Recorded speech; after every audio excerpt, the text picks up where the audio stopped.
Discipline is what our industry expects from us. Okay. ఎంత డిసిప్లిన్‌గా మీరుంటే అంత లాంజిటివిటీ ఉంటుంది. ఓకే. లేకపోతే ఏదో ఒక టైం పీరియడ్‌కి మీరు ఉంటారు తప్ప, ఆ తర్వాత మీరు కనపడరు. అదైతే నేను గట్టిగా నమ్ముతానండి.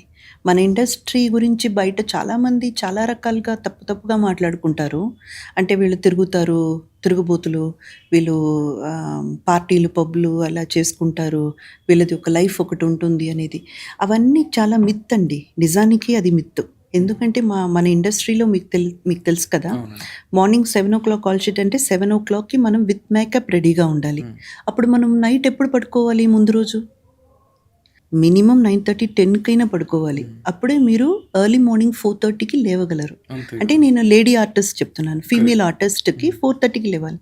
ఎక్కడ మెన్ అయితే ఒక 5:30కి ఒక లేవచ్చు. గంట. ఎందుకంటే హ్మ్. ఒక గంట తర్వాత లేస్తే పర్వాలేదు. బికాజ్ వాళ్ళు గెట్ రెడీ అవ్వడానికి కొంచెం తక్కువే టైం పడుతుంది హ్మ్. కాబట్టి. అప్పుడు ఒక 7:00 కాల్ షీట్ లేదా ఒక 9:00 కాల్ షీటే తీసుకోండి. హ్మ్.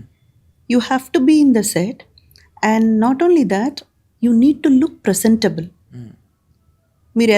మీరు బాగా కనపడాలి, మంచిగా ఉండాలి. అక్కడ ఆ రోజు మొత్తం మీరు లైట్ దగ్గర నించోనో, లేదా ఎండలోనో, వానలోనో వర్క్ చేయాలి. టిల్ ఈవినింగ్ లేదా టిల్ నైట్ 9:00 దాకా వర్క్ చేసి, తిరిగి వచ్చి మీరు పడుకొని, మార్నింగ్ ఒక యోగానో, ఒక వాకింగో ఏదో ఒకటి చేసి, మళ్ళీ మీరు షూట్‌కెళ్ళాలంటే, మీ హెల్త్ ఎంత ఫిట్‌గా ఉండాలి. ఈ ఇండస్ట్రీలో ఆహ్, డిసిప్లిన్‌గా లేకపోతే, డిసిప్లిన్ లైఫ్ లీడ్ చెయ్యకపోతే అస్సలు లాంజిటివిటీయే లేదండి. అసలు వాళ్ళకి ఇక్కడ చోటే లేదు. So, I feel time management is nothing అండి. ఆహ్, ఒకే ఒక్క విషయమే.